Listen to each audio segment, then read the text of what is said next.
Alors on va passer au grand 2 de la partie cours. La première des lois à densité un peu particulière qu'on va voir cette année va être la loi qu'on appelle la loi uniforme. Donc, grand 2, loi uniforme sur un intervalle. Donc on va noter cet intervalle A, B. Loi uniforme sur l'intervalle AB. Bien. Alors, l'adjectif uniforme, le mot uniforme, on voit à peu près, on visualise à peu près ce que ça veut dire. Une probabilité qui va être répartie de façon uniforme le long d'un intervalle, ça veut dire que finalement, elle est équirépartie, cette probabilité, tout le long de mon intervalle. Alors, si je voulais schématiser avec un petit tracé, eh bien, on voit tout de suite quel type de fonction on pourrait avoir. Faire quelque chose d'un peu plus horizontal. Voilà. On a notre intervalle A, B qui va être représenté sur l'axe des abscisses.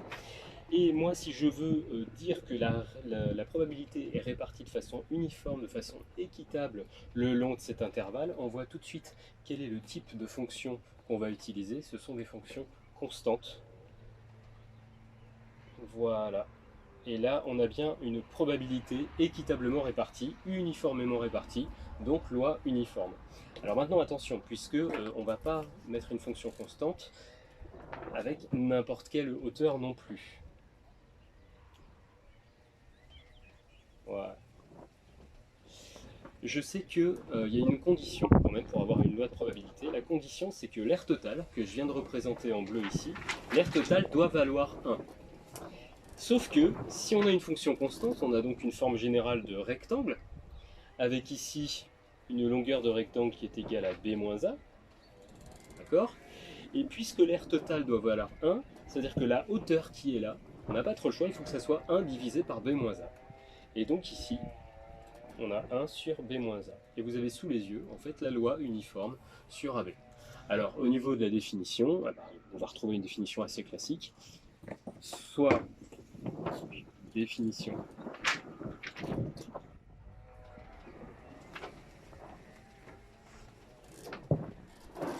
soit A et B deux réels, tels que A soit strictement inférieur à B. Cette fois-ci, là, on ne prend pas égal B, bien sûr, parce que sinon, on n'a aucune probabilité à calculer. La loi uniforme. X suit la loi uniforme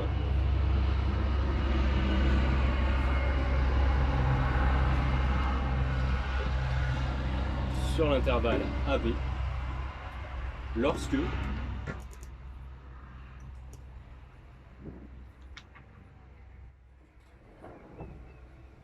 la loi de densité de X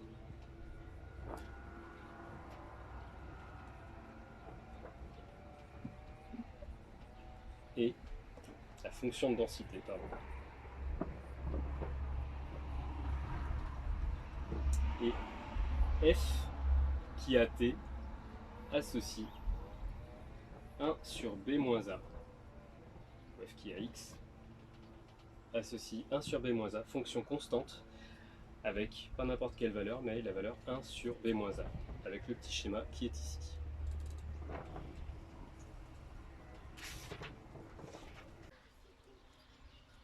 Bon, alors, dernière partie sur la loi uniforme. Donc on va partir sur le calcul de la probabilité que x appartienne à un intervalle CD. Cet intervalle CD doit être inclus dans l'intervalle AB sur lequel est définie notre loi uniforme. Donc, vous avez la propriété qui est déjà écrite dans le livre, hein, la partie cours. On va essayer de la détailler un petit peu, voir un petit peu d'où ça vient. Bien. Alors, propriété. Je vous la dicte en même temps. Soit x, une variable aléatoire, qui suit la loi uniforme,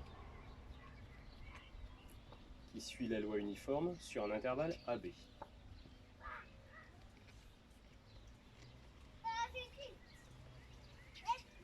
qui suit les lois uniformes sur un intervalle AB.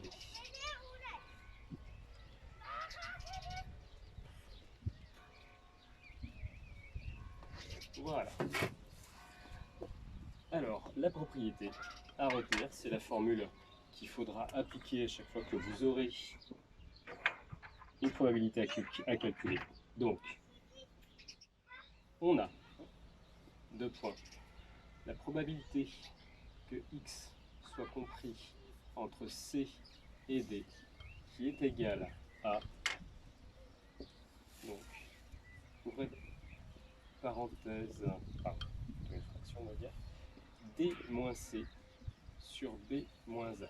Donc ça, c'est à retenir par cœur. C'est ce qu'on va appliquer nous. Alors bien entendu, hein, si on commence à partir de l'intervalle AB, si vous aurez un A, vous adaptez en fait à votre C et votre D selon les exercices qu'on va vous donner. On va faire la démonstration de cette propriété-là. Alors donc ça, c'est à retenir. La démonstration, elle n'est pas à connaître par cœur, mais ça aide beaucoup à comprendre d'où sort cette formule-là. Bien, alors, d'où vient cette formule? On va appliquer ce qu'on a vu sur les lois à densité. On sait que la probabilité que x appartienne à l'intervalle CD, selon la formule des lois à densité, voilà ce que c'est.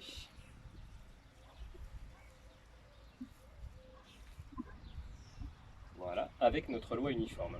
Yeah. Alors, la loi uniforme, je rappelle, c'est la fonction constante de hauteur 1 sur b moins a. Bien. Ce qu'il faut comprendre, c'est qu'on va faire une intégrale par rapport à un x qui n'est pas présent ici. Donc en fait ça, ce 1 sur b moins a, c'est une constante. Et avec les propriétés de linéarité des intégrales qu'on a vues, on pourrait très bien sortir cette constante de notre intégrale.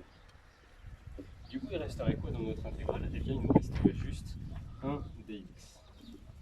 Pourquoi? Parce que 1 sur b moins a, c'est comme si j'avais 1 sur b moins a fois 1. D'accord? Donc je sors cette constante-là et je laisse un 1 là-dedans. Pourquoi je laisse un 1? Tout simplement parce que la primitive de 1, c'est assez facile à trouver, c'est x. Donc en fait, cette intégrale-là, elle vaut 1 sur b moins a fois les crochets. Dans ces crochets, je mets la primitive de 1 qui est x et appliquée entre c et d. Et ça, en fait, la primitive appliquée entre c et d, eh bien, ça me donne justement mon d moins c. Donc au final, je me retrouve avec 1 sur b moins a, facteur de d moins c, et je retrouve ma formule avec mon d moins c là-haut, en numérateur. Voilà, donc à retenir, la probabilité que x soit compris entre c et d, eh bien c'est donc d moins c sur b moins a. Voilà. Et on a des petites formules qui nous restent. Vous avez l'espérance. Alors l'espérance, à connaître là aussi, de la même façon qu'on sait que l'espérance d'une loi binomiale c'est n fois p, bien là il faut retenir par cœur la formule de l'espérance. Donc espérance de la loi uniforme,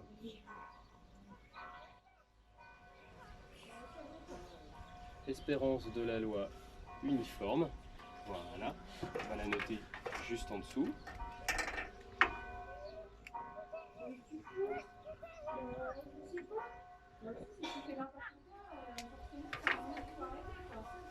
C'est E de x égale A plus B de tout sur 2. Voilà.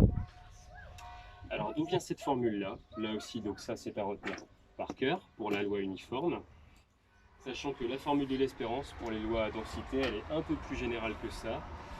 Pour les lois à densité, bien, la formule de E de x sera l'intégrale de A à B, donc c'est-à-dire sur tout le domaine, de t fois f de t dt. Si vous préférez, x fois f de x dx.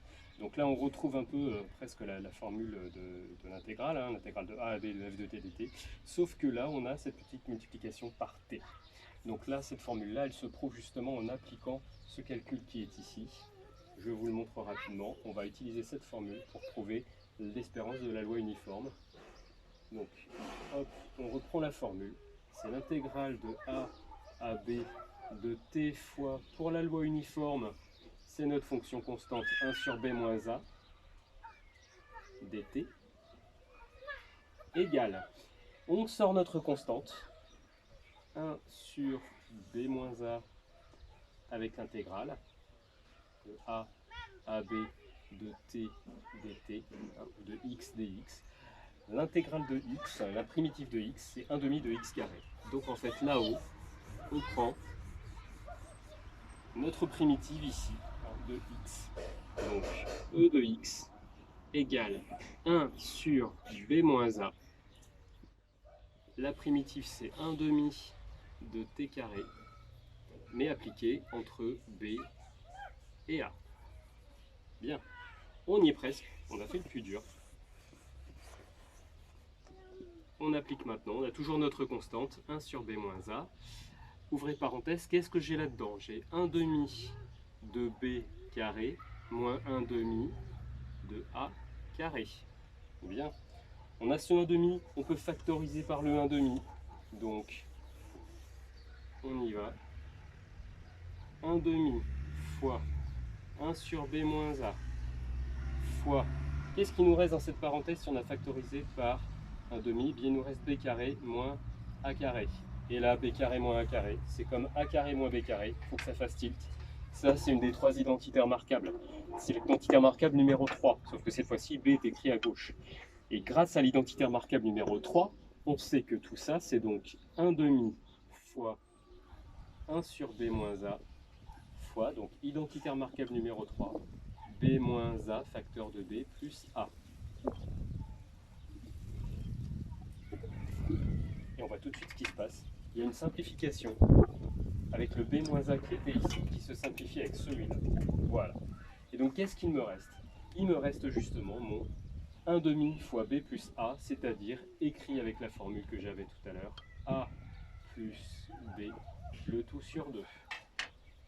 Voilà, cette fraction-là, c'est ceci et ceci, c'est tout ce qu'il me reste. Voilà, voilà. Donc, pour une loi uniforme, l'espérance, c'est a plus b, le tout sur 2. Et pour une loi de densité en général, c'est l'intégrale de a à b de t fois f de t dt, de x fois f de x dx, si vous préférez, si vous n'aimez pas le t dans les intégrales. Et voilà, c'est tout pour cette partie de cours.